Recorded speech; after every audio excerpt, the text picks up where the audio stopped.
Hello guys and welcome back.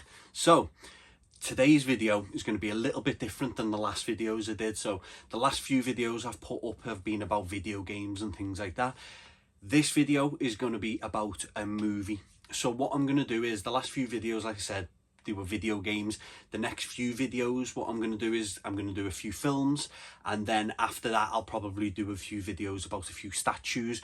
I just want to kind of keep them in chunks, so it's just a little bit easier that way. I can kind of focus on what I want to do next and stuff like that, and it just satisfies me OCD. So the first few videos were video games, the next few videos will be films, and then after that statues, collectibles, things like that, but I'm just deciding as I go along.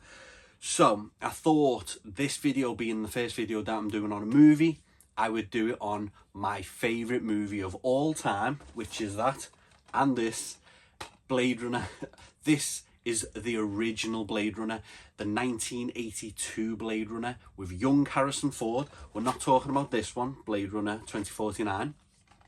I'll talk about this very quickly in the video a little bit later, but not that one. So the original. A funny story of how I actually seen this for the first time. Didn't know anything about it when I was younger. I was just sat watching telly, and it was late at night. I'm quite a night owl. Late at night, I was watching the telly, and I just randomly come across Blade Runner. It was just starting, and it was just perfect. Everything had to align for me to see this film. Didn't know anything about it. I'd never heard about it. Didn't know Harrison Ford had done this film. Obviously I knew Harrison Ford from Indiana Jones, Star Wars, all the big ones, all the big hits. Love Harrison Ford, absolutely love him. Never heard about this film. One random night, late at night, found this film, watched it, changed everything for me. From that day, my favourite film, hands down. I always, when I'm talking about films, I always take this out of the equation when I'm talking about films, because this is number one. So when I talk about other films and stuff, I take this kind of out of it because I'm very biased. But this film, it's just I believe this is for me, this is the most perfect film in every way possible, and I'll go through a few things why I think that. So I mean, the music, first of all, the music is absolutely incredible. The vibe that the music creates is next to none. The music that is used in this film to create such an atmosphere,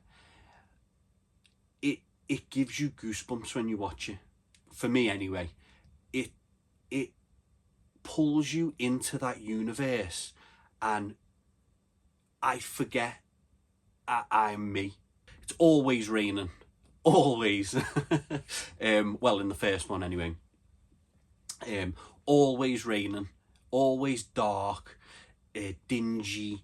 It's got this very Japanese style. It's neon lights, everywhere's dark, but there's neon lights everywhere. It's raining, the music, the costumes, the futuristic costumes, but it's very much it's not like Fallout, but the style, in the sense of it's supposed to be futuristic, but it still feels quite old, set in those times. Obviously, like I said, this film came out in 1982. So the style, the clothing that they wear, the costumes, everything, the police costumes, just the normal everyday costumes, Rick Deckard's costume, the Blade Runner costume that he wears, everything. It all comes together to create this universe that is just, it's so hard to put into words what the feeling that this film gives you. It is so complicated. I was thinking about this when obviously I was thinking about making this video, and it is so hard unless you've seen this film.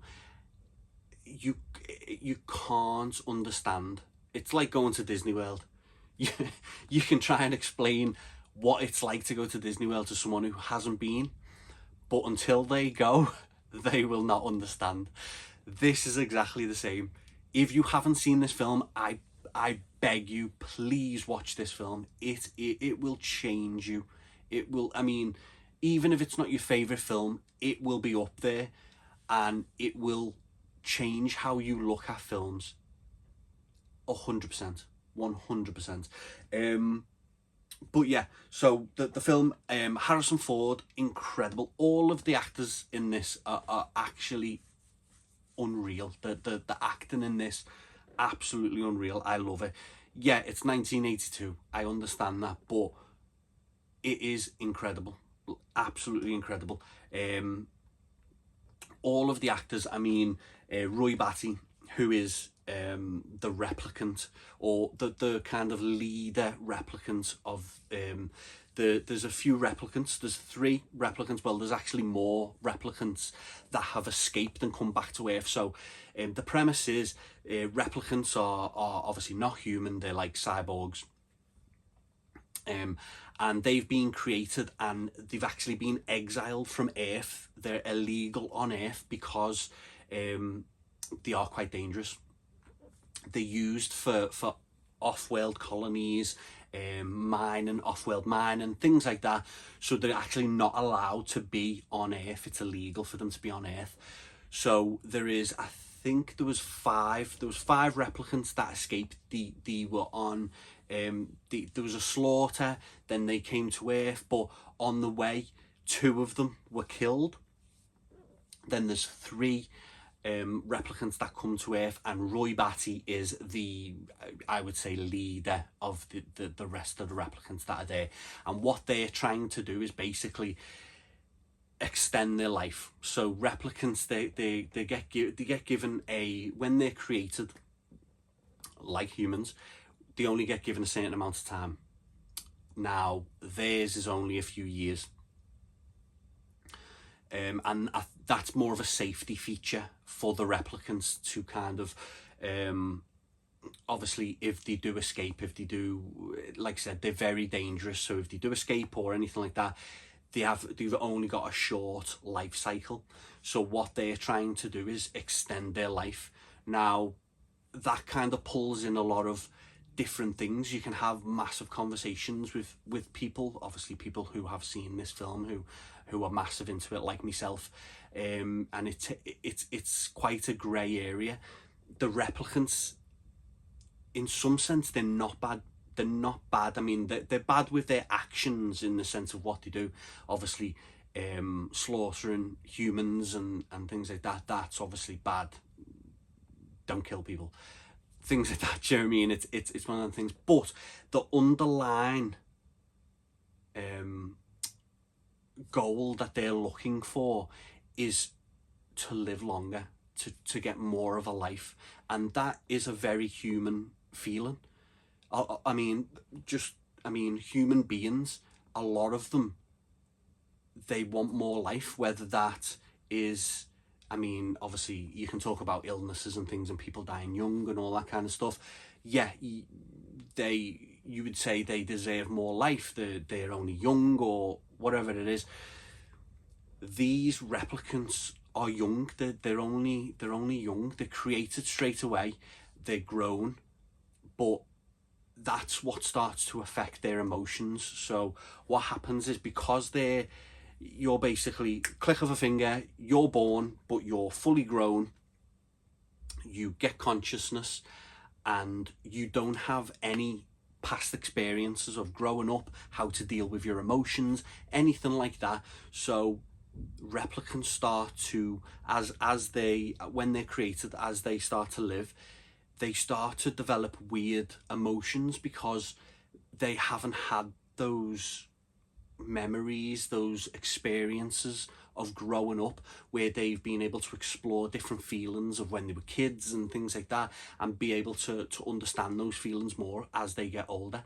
So they start to have these very weird emotion changes, and their emotions are very strange. It is almost, in some scenes, they're very childlike when their emotions are coming out. Roy Batty, there's an amazing scene where it's almost like he's a he's a whimpering child. I just think that's absolutely incredible. It's giving me goosebumps now, actually. I love it. But anyway, off on a tangent. So what I wanted to do is, I've got this. My brother got me this a long time ago. I've had this for a long time. It's a special edition kind of DVD box set kind of thing, and I'll show you we'll go through it a little bit on what's inside of it. I'll go through it all, but obviously that's just the DVD. It only came with the DVD. That's why I've got the Blu-ray. But funnily enough, this has actually got a DVD in as well. So I've got 2 DVDs of Blade Runner and the Blu-ray version. But this is I'll get the DVD out and show you, but this is the final cut. So the Blu-ray, this is the final cut. So there's different cuts, obviously. I mean, like most films, there's different cuts. This is the final cut. It's obviously a lot longer than the normal one was, the original. Got a lot more scenes left in. That was obviously left on the cutting room floor when it came to the original Blade Runner. But I've got that, like I said, to me, you can't have enough Blade Runner. So, but let's go through it. I mean, let's just talk about this box. I love this box. I think it's absolutely gorgeous. It's got the picture that's in here. It's almost kind of set back a tiny bit into the box. You've got the special edition Warner Brothers Blade Runner. It's in gold, absolutely lovely. It's got it on the side, and then what you do is you put your thumb in and you slide it out. So I'll just get rid of that. So this just shows you what's inside of it, but I'm going to go through it anyway. So I'll just put this down there for a minute because I'll show you that last. So this is the first thing. So obviously it looks just like the front of the box, but it's the actual screenplay. As you can see there, it's the screenplay of Blade Runner, and you can go through it. It's absolutely amazing. Let me just see if I can. I'll just open it on a random page. So there you can see, I love that because I can go through and I can see, obviously, it's just a cool little collectible that I can have of obviously the screenplay of the movie. So I love that, but that's cool. We have got a film cell. If you can look, it's got a film cell. That's obviously the film cell, what it is. So you don't really need to see it, but this is a Voight-Kampff test, I think it's called. So this is a test that Rick Deckard uses to try and find out if he's speaking to a replicant, because obviously replicants look just like human beings. They don't look robotic or cyborgs or anything like that. They look perfectly like humans. They look exactly like humans.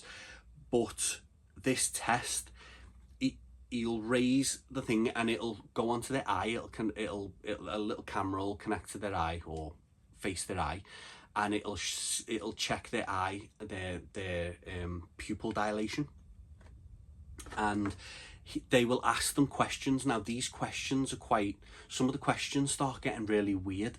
Once you watch the film, there's a question about a turtle on its back baking in the sun, and he says, you won't flip it over. Why won't you flip it over? And it almost brings out this frustrated, it's like the replicants don't know how to react emotionally to the question, so it kind of frustrates them or kind of short circuits them, and it's very interesting in how they do it.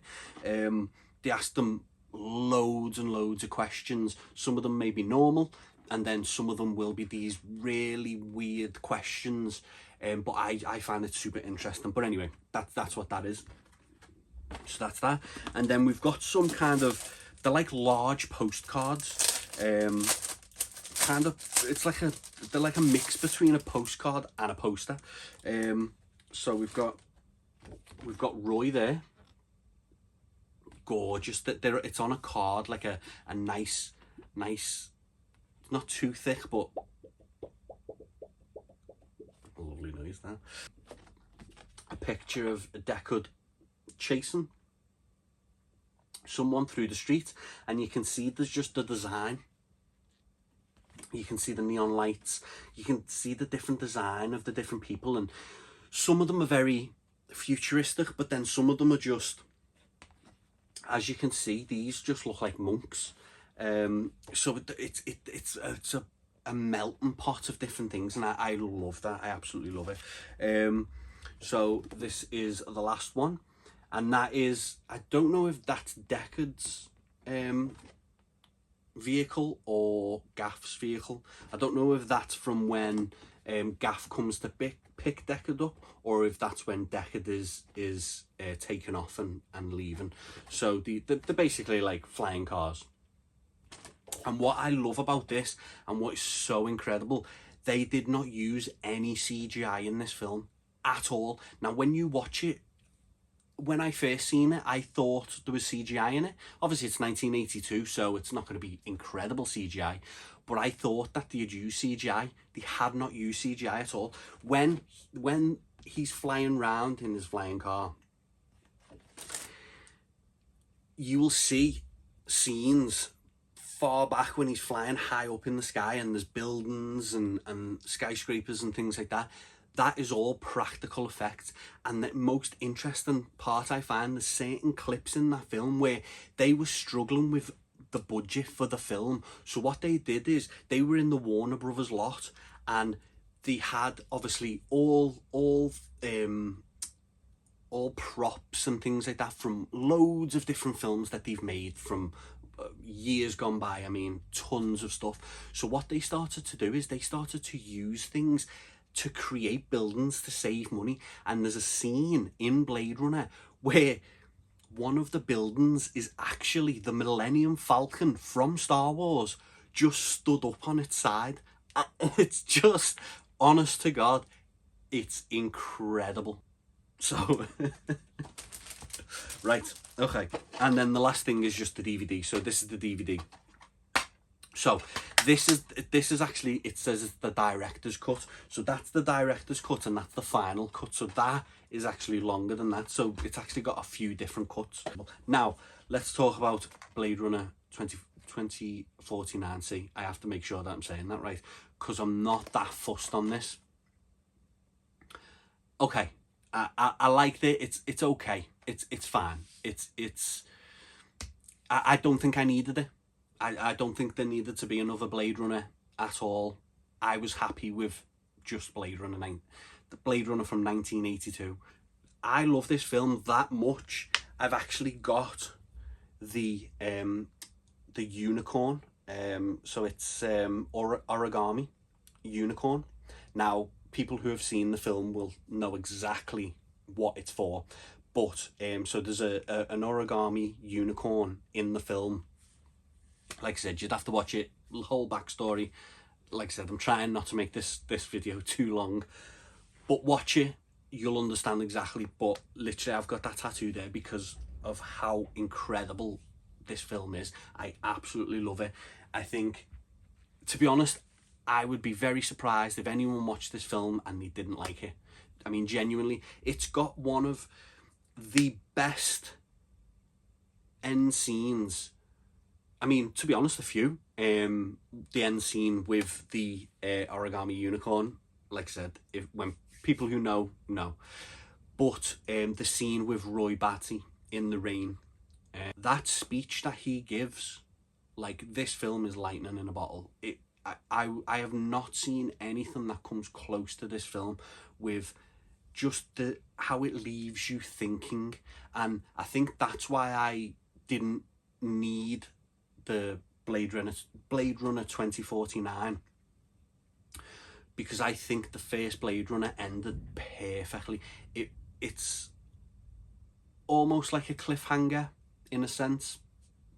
It leaves you to make your own decision on what the ending means, and I just think that is incredible. I think in some ways Blade Runner 2049 takes away from the ending of Blade Runner in a sense, because it takes away that kind of what happened after, what this and what that. And I see, this is what's so hard about making this video.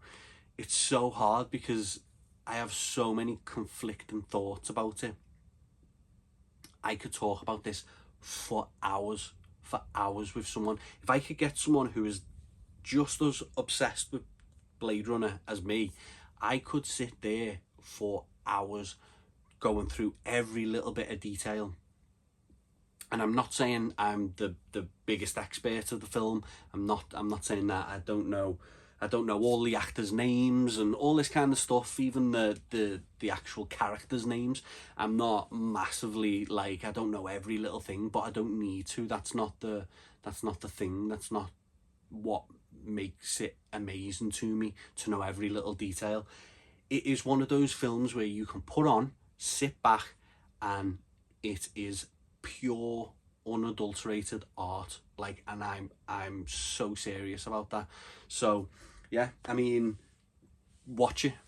So I mean, that's all I can say. But yeah, I'm gonna stop chatting absolute garbage, and hopefully this video isn't too long. But yeah, so Blade Runner, my absolute all-time favorite film. If you haven't watched it, please watch it. I don't think it's on any streaming services. I think you can buy it on streaming service, on a streaming service, but I don't think it's on anywhere like Netflix or anything where you can watch for free.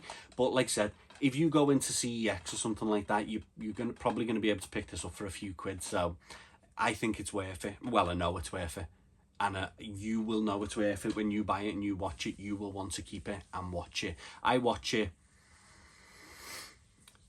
at least once a year, at least, but more sometimes, because it does bring me back the emotions that it gives me, the vibe that it gives me. I would love, if I'm doing something, I would love to just put up on YouTube kind of not ASMR, but kind of vibes, like Blade Runner vibes, like music and the kind of, people will do it on YouTube. They'll put up kind of maybe like the landscape of Blade Runner or something with the music behind and stuff like that.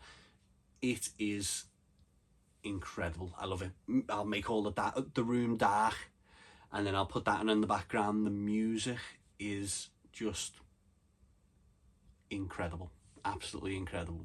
Like, honestly, it's hard to talk about it on the video because every time I'm talking about something, literally 5 other things pop into my head that I want to say, I want to get out, and then it kind of all gets bundled up into my head when I'm trying to get it out. And I don't script these videos. I literally try and do these videos in one go, because I think it's more real. I think it's just more genuine if I do the video, and it doesn't need to be a perfect video. It doesn't need to be edited perfectly and scripted perfectly and all that kind of stuff. I'm just a guy that just wants to talk. That's why the YouTube channel's Tommy Talks. I'm not trying to do anything special. I'm just trying to talk about things that I love. So yeah, I actually try and do the videos in one take. I'll edit a few little things, but apart from that, I just try and keep it as easy and simple and quick as possible. But yeah, that's it. If you haven't seen it, watch it. You will not regret it. Watch this film. And if you have seen it, you know you know how amazing it is. But yeah, okay, so that's it for the video. I'll see you in the next one.